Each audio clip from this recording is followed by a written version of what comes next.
Jack Tomzak. That's Andrew Lee. And don't forget, listen for the Counting Crows bumper music to win a chance to be caller number 11 to get a pair of tickets to see them at the Caboose Plaza on September 13th.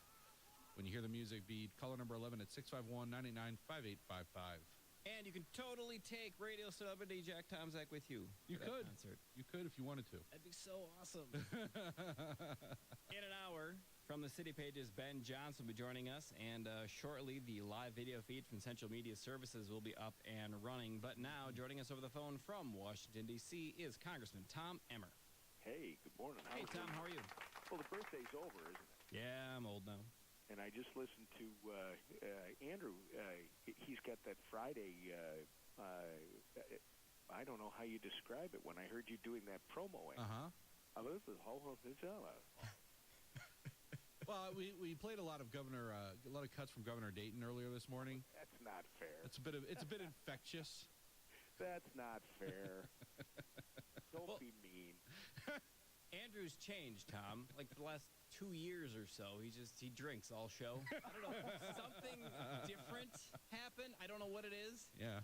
Shortly after Tom left. Is that what it? Yeah. Is that what it was? So work just got to be it just got to be a slog. Yeah. Every day coming in here, looking at you. Mm-hmm. Well, I got news for you, Jack. That actually started long before you got All right, Tom, you went to Africa and were in Kenya and Ethiopia last week and just got back. Why?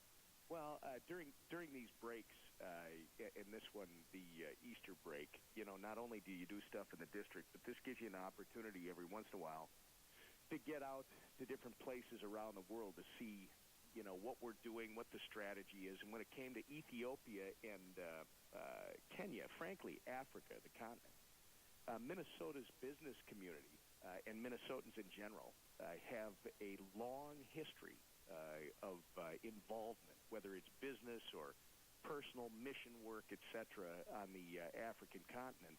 In fact, I believe it's Land O'Lakes, one of our fine Minnesota companies, has a 40-year history in Kenya. So we went over to see how in Ethiopia we visited the Board of Trade, which was opened in 2008. They trade coffee, sesame, maize, some different oils. They went from roughly 140,000 tons traded when it opened in 2008. Within 3 years, they were over 500,000 tons. They've now built 55 warehouses in 17 different locations in the region. This is just Ethiopia. And the idea is, it's that old phrase, and Jack, Andrew, you both, I know we've talked about it before, but you give a man a fish, he'll eat for a day. You teach him how to fish, and he'll eat for a lifetime. The idea is these emerging nations, as they improve in terms of their standard of living, their quality of life, their prosperity, guess what? It promotes peaceful existence. We went from there to Kenya, where we visited a dairy co-op in Eldoret, Kenya. If you look it up, you'll see that Eldoret, spelled Eldorat, is known around the world for producing Olympic runners. It sits somewhere 10,000 feet or more above sea level. And it's an interesting place because they've started this dairy co-op where we met a guy named Noah and his wife Irene. They are farming 0.3 acres. They have 2 cows, and now people in our part of the world would say, "Wow, that's not much." And how do you do that?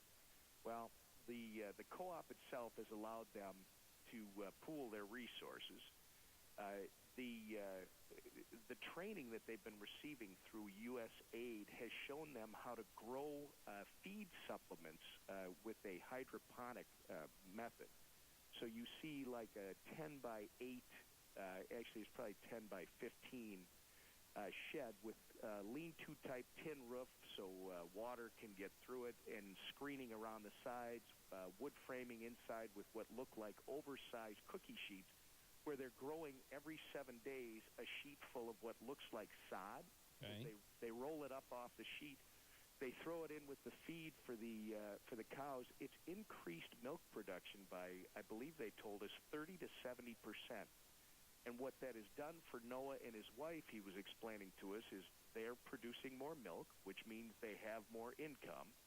They've been able to use that extra income to dig a 75-foot well, which I found interesting because Noah was asked, so do you sell the water to your neighbors? And he said, no, water's like air. It should be free. So he's benefiting all the people around him who have similar sized farms or operations. And the biggest thing that this has done is he and his wife told us they're now able to put their 3 children in boarding school. So imagine what this means for the future in terms of the development of that country and more importantly, peace and prosperity, which was the other thing that we were doing, is getting a sense of the security strategy in that part of the world. You know that Al-Shabaab, just a week before we got there, these cowardly criminals went to Garissa and murdered almost 150 young college students, unarmed college students. And, you know, we hear about all those, we read those stories, and being there on the ground, observing and talking to the people that live there gives you a completely different picture. They do have challenges, there's no question, but there's a lot of hope there, too. So, Tom, what is the feeling on the ground about Al-Shabaab?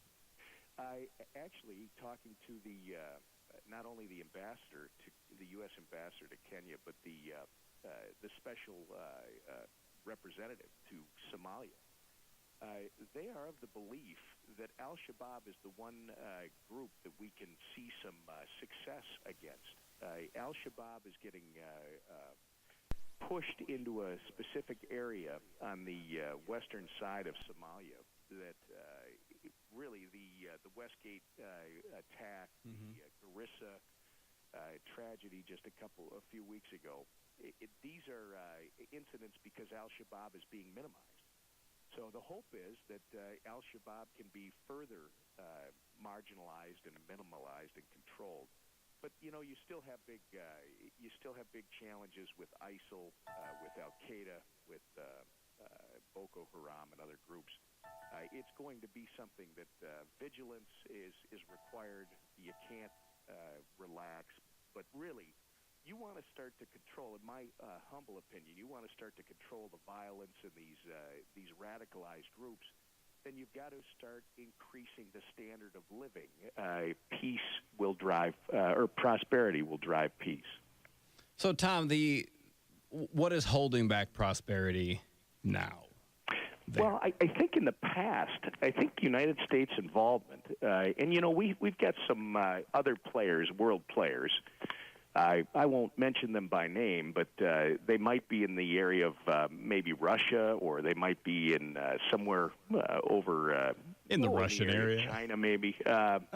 They are more interested, it appears, in relationships where they can take resources. As opposed to the United States, which the interest has been in trying to help countries with a vision for the long term. Unfortunately, I think in the past, the approach has been just to send money, send food, as opposed to provide Americans technological expertise, experience to these folks. A perfect example is Noah and Irene. You know, showing them how to grow this feed in a very small area and how it has such a dramatic impact on their production. Those are the types of things, I think, that haven't been done in the past, that there is definitely a change in how the U.S. Is relating to these folks. Because think about it, Jack, Andrew, you can either invest a whole bunch of money on bombs, bullets, and boots on the ground potentially, or you can help these emerging countries increase their production, which in turn will increase their standard of living, their quality of life. When you have those types of people, succeeding in the world, that rising tide that lifts all boats, they're going to be less likely to be disengaged and hopeless.